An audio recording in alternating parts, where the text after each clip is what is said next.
हरे कृष्णा। आज हम आपको संपूर्ण रामायण की कथा की एक सीरीज प्रस्तुत करने जा रहे हैं। उम्मीद करते हैं आपको ये संपूर्ण रामायण कथा जरूर पसंद आएगी।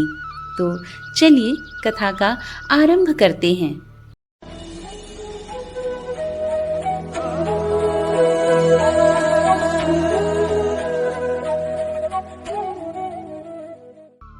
मानिषाद प्रतिष्ठां त्वं गमं शाश्वती समः यत् क्रौञ्च मिथुनादेकं विधेय काम मोहितम्।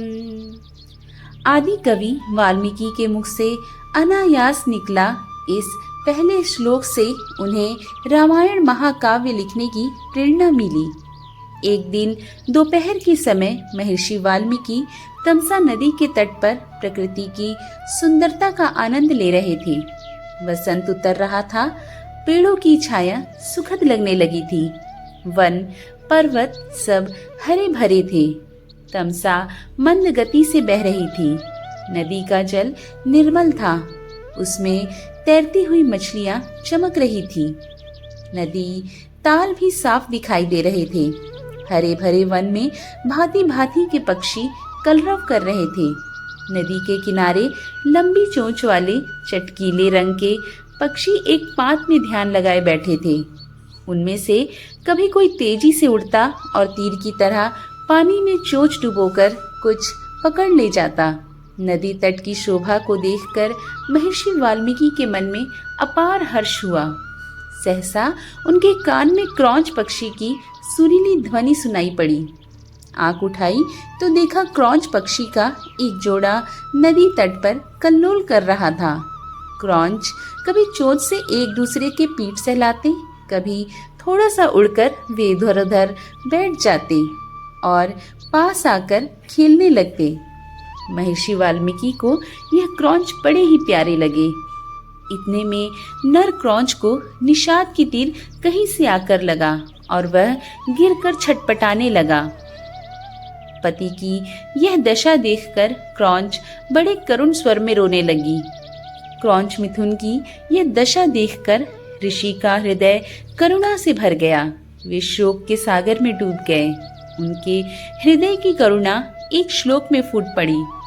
हे निषाद, तू बहुत दिन तक प्रतिष्ठित न रह सकेगा, क्योंकि तूने क्रौंच के जोड़े में से प्रेम मग्न नर पक्षी को मार डाला है। बड़ी देर तक वाल्मीकि शोक के कारण बेसुध से रहे। जब वे स्थिर चित्त हुए तब अपने प्रिय शिष्य भारद्वाज से बोले, भारद्वाज, मेरा शोक पीड़ित हृदय से वीणा के लय में गाने योग्य 4 पद और समान अक्षरों का यह वचन अनायास ही निकला है। मेरा मन कह रहा है कि अवश्य ही यह प्रसिद्ध होगा। भारद्वाज ने श्लोक कंठाग्र कर लिया और गुरु को सुनाया। इसे सुनकर वाल्मीकि बहुत प्रसन्न हुए। उन्होंने स्नान किया और वल्कल वस्त्र पहनकर शिष्य के साथ वे अपने आश्रम को चले गए। मार्ग में भी वाल्मीकि माँ निषाद गुनगुनाते चले जाते थे। उनका ध्यान श्लोक के अर्थ पर गया। अर्थबोध से उन्हें बड़ा दुख हुआ। वे सोचने लगे कि मैंने व्यर्थ ही निषाद को इतना कठोर श्राप दे दिया।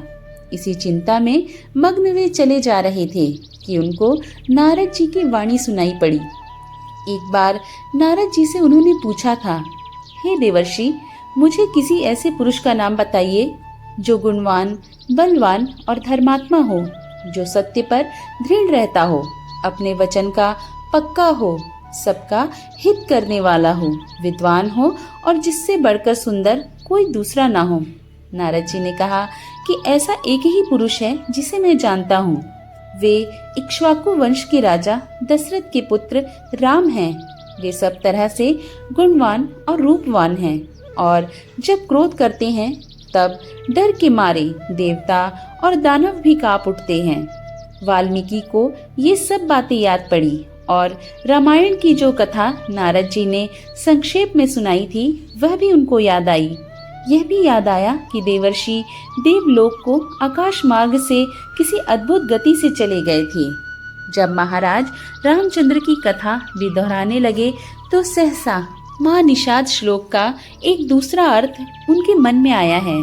माधव रामचंद्र, तू अनेक वर्ष तक राज करेगा, क्योंकि तूने मंदोदरी रावण जोड़े में से काम पीड़ित रावण को मार डाला है। यह अर्थ मन में आते ही उनकी चिंता मिट गई, परंतु माँ निषाद श्लोक उनके मन से नहीं निकला। वे उन्हें प्रायः गुनगुनाते रहे। एक दिन वाल्मीकि जब ध्यान में बैठे हुए माँ निषाद गुनगुना रहे थे, सृष्टि के रचयिता ब्रह्मा जी ने उनको दर्शन दिए। ब्रह्मा जी बोले, ऋषिवर, मेरी ही इच्छा से यह वाणी अनायास आपके मुख से निकली और श्लोक के रूप में इसलिए निकली है कि आप अनुष्टुप छंदा में महाराज रामचंद्र के संपूर्ण चरित्र का वर्णन कीजिए। श्री राम की कथा संक्षेप में आप नारद जी से सुन ही चुके हैं। मेरे आशीर्वाद से राम, लक्ष्मण, सीता और राक्षसों का गुप्त अथवा प्रत्यक्ष सब वृत्तांत आपकी आंखों के सामने आ जाएगा। जो आगे होगा वह भी दिखाई पड़ेगा। अतः जो आप लिखेंगे वह यथार्थ और सत्य होगा। इस प्रकार आपकी लिखी हुई रामायण इस लोक में अमर हो जाएगी।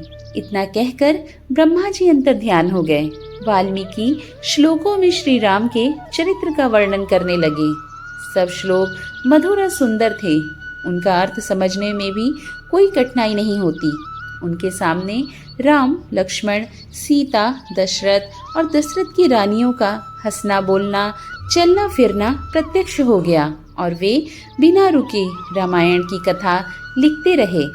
24,000 श्लोकों में उन्होंने पूरी रामायण लिख डाली।